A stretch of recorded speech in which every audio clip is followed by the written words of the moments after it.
What's going on, guys? Chris here, back again with another video for you guys today. In tonight's video, I want to show you guys what I'm going to be doing on the first day when the EA Play Trial starts. I'm going to show you guys how I'm going to be starting my FIFA Ultimate Team.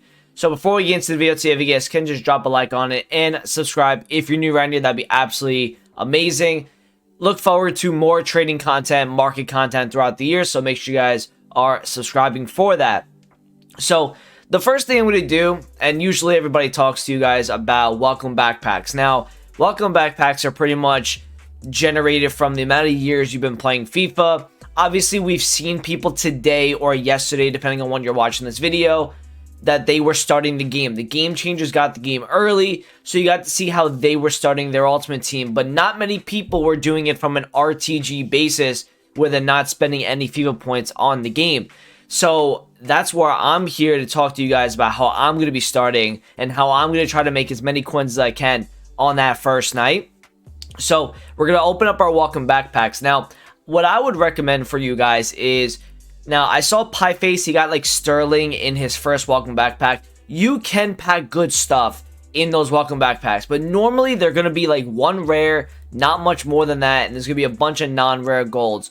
Usually, I would sell as much as I can that has any sort of value. Now, when the thing is this year is we're going to have everybody playing the game at the same time first day. It's not going to be like last year or years prior where there's people that are coming onto the web app for the first time, and then the next day, a whole new set of people come onto the game. Everybody starts that first day because the web app comes out at the same exact time as the EA Play Trial. So everyone's going to be ripping open their packs, all their welcome backpacks. And you're going to have to see for yourself each individual gold non-rare or rare and see how much they're going for and determine if you can get a sell price for those cards. Now, if they can sell for 500 to 700 coins, I'd cash out because you need coins early on, right? Try to get yourself around 10 to 15k at the very least from your welcome backpacks. Yes, you could, get very lucky. You can pack a Sterling, you can pack a Martial or something like that. But odds are you're just going to get a bunch of stuff that is just going to, be almost quick sell value to you, or something that you guys can sell onto the market to get your first initial coins. Once I get to that 15k range, I'm probably going to either trade a little bit or I'll actually go and do an advanced SBC. So now what you guys are going to do, and this is the order that I usually go in every single year, the way that I do these SBCs, I go to Hibernations. And this, you get a rare mega pack for completing all 4. The Elite 8 is usually the first one that I do. And then I'm doing Around the World, 6 of the best, and then the final 4. Now, you could do these 2 together if you wanted to. They're going to cost you maybe like 12 to 14k for the 2 of them. What's good about these 2 SBCs is it gives you really good packs back.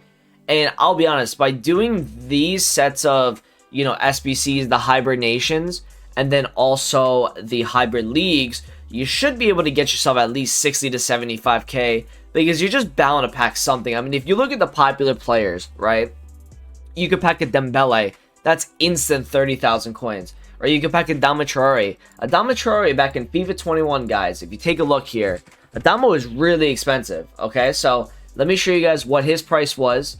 Fumpin doesn't have prices on the first day, but look at this. He's like 15,000 coins. There's money in some of these lower rated cards, so you guys can make a good amount of money from these SBCs, and you get a 45k pack, a 55k pack. That's pretty solid. So doing all of these SBCs, like I said, do the same order that I did. That usually helps out. And I would say if you have 15k, or maybe you get a little lucky in the welcome backpacks and you get yourself 20 to 25, yeah, you could do this one, open the pack, sell what you can to get some coins back, maybe use some of those players in the next SBC. If not, sell those players and then just get yourself to do this SBC. In terms of what do I sell, what do I keep, we're going to go through that right now. So what I would do, for the most part, I think I'm going to make a video tomorrow night talking about what my predictions are for the first day on the market. How do I think the market's going to go on that first day? We'll talk about it in tomorrow's video. I would just try to get, if it's a meta card, if it's an inform that's meta as well. We don't have the team of the week yet. We will know by Wednesday. But if you get yourself like a Foden, if you get yourself an Adama, Lacroix, I don't know if he's non-rare or rare. There were some pictures on Twitter today that showed him as a non-rare. If you get cards like these, I probably would hold them. I think, yes, there's going to be a lot of supply in the beginning, but the market's going to probably shift upwards towards the end of the nighttime, because once all the packs stop, then you have all those people that are going to buy these players for teams, and these are the type of players that people always start FIFA Ultimate Team out with, no matter how many coins they get into their club. Keep the like Dembeles, keep the Martial, keep the Haaland. I would even keep guys like Spinazzola, right? Even a guy like Correa, unless Correa is like over 10 to 15,000 coins, like you could take the cash on that. But again, I think it's just going to be dependent on the players that you do get in your packs. If you have like a really low rated player and he's really expensive off the start, he has a lot of that hype because his stats are pretty good, I would sell that. If there's any discard team of the week cards that you guys get in those packs as well, I probably would just try to take the cash on that. There's no real reason to hold any of these discard team of the week cards. They didn't really start flying until like later in the year, this past year. If you get any of these, you know, meta informs, right? Keep the Bruno Fernandes type informs. Keep the Lozano type informs. I can't stress this enough. I bought a Lozano last year on the first day in the web app for 21,000 coins, and this guy the next day went to 65k. I'm telling you, the deals you'll be able to find actually in those first few hours are going to be really, really good. So in my opinion, kind of a little tangent off of this keep or sell type of debate, in my opinion, if you guys can get as many coins and go as fast as possible through all of those SBCs, trade your way up a little bit, I would go around the market and look for some opportunities, because I really do believe that there's going to be a ton of packs being ripped open tomorrow during or on Wednesday during the EA Play trial. And what's going to happen, and what we've told you guys in the past, is when people open up FIFA points, yes, it's going to give supply to the market, but that's needed in this case. There's going to be a lot of coins coming into people's accounts, and a lot of people are going to want to try these cards out once they're done opening up their packs. Whether they put on $20 worth of points, whether they put in $100, or even put in $1,000, there's coins coming onto the game that they did not have before that, and that's going to make the market shoot upwards. So that's kind of like where I'm thinking. I'll make a separate video kind of talking more in depth about where the market would go and why I think, you know, that's going to happen in a bigger explanation.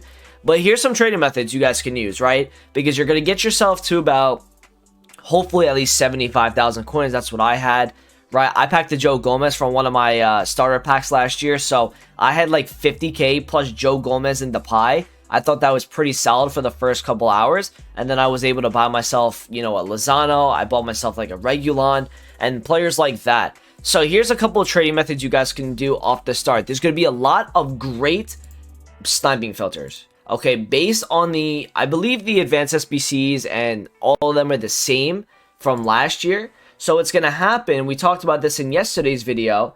We're going to talk about the League of Nations basics. Let's move forward. Let's keep going. And let's get started.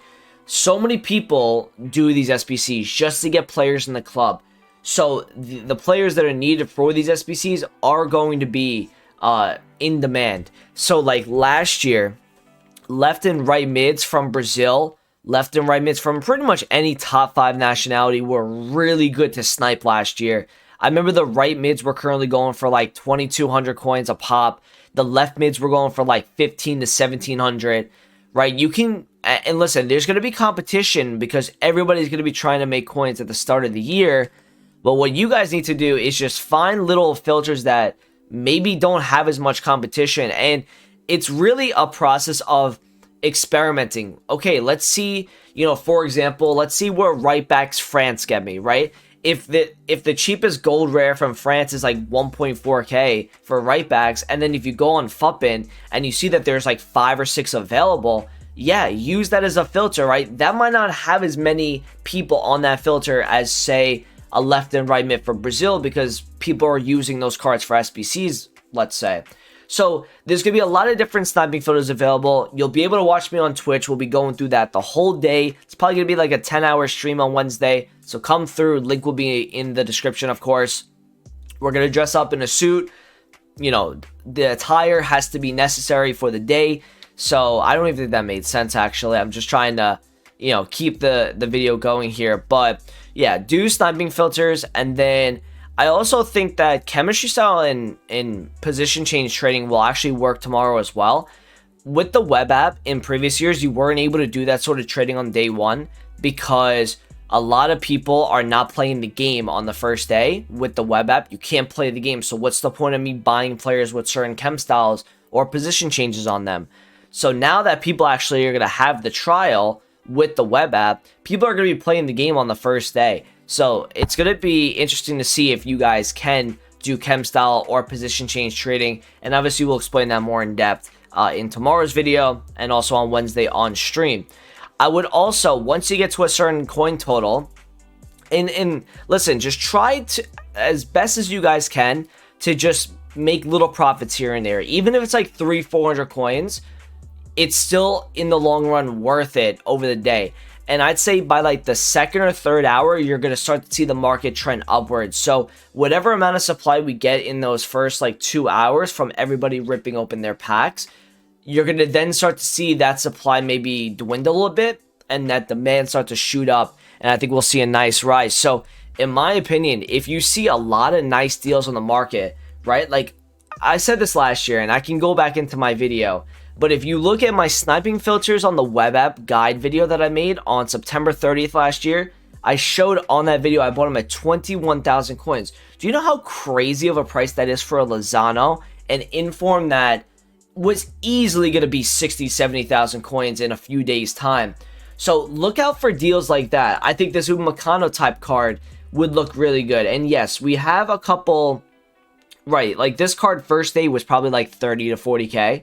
Right? Then he goes to like 120. I remember Leroy Sané on the web app was 40K last year. These are some prices, and you're going to see some absolute snipes, okay? That's another thing you're going to be looking out for. I would also be checking on the, you just like high-rated cards as well, like your Tony Cruz and, you know, those type of players that are not needed whatsoever. There's probably no competition on those cards, so you might see like 2K undercuts, and you might be able to make some profit in that. So just take a look around the market. I always tell you guys this, but the more cards you look at, the more money you're going to make on the game. Find 20 cards, find 30, find 50 cards to just rotate through, and you'll make a ton of profit. I think doing silvers tomorrow as well, whether they are from the sniping filters like we talked about, or even just looking at the notable type silvers that are in the game, right? So like from an American's point of view, Conrad De La Fuente, right? I saw his card on Twitter, and I was like, you know what, this is going to be his first card in the game, right? Because he's not in the game this year. He plays for Marseille. He's an American, right? That card might be like 600-700 coins, right? You might be able to find snipes at 300, resell for 650. All the coins matter in the end, okay? Little profit is needed. Don't be trying to, you know, wait for the 2,000 per card type trade. Look for the 200 profit, 400, 500. It all adds up over time. Other than that, like I said, I think the market's going to go up in the nighttime. So just try to get yourself on as many deals as possible. Your meta informs, the meta gold cards, anything that's like low rated that got hit hard with supply is probably going to go up once that supply dwindles. So looking at cards that are maybe 83 and under, that could be a good look, like a Damatrari, like the Lacroix card. I pronounce his name differently every time. You know, even like a guy like Nuno Mendes, maybe. Foden, Martial. I think Martial's card actually is not that bad for an 81 overall. He's going to be going for something, you know, early on in the year. Spined Zola. I know Teo Hernandez is an 84 left back from Syria. So just take a look around. We'll go more in depth tomorrow in that video, but that's how I'm going to start FIFA Ultimate Team this Wednesday. That's pretty much all the methods that I'm going to be doing. So come through to the live stream. We'll be live all day on Wednesday. Hope you guys enjoy it. Thanks for watching, and I appreciate you guys coming through. I'll talk to you guys in the next video. Peace.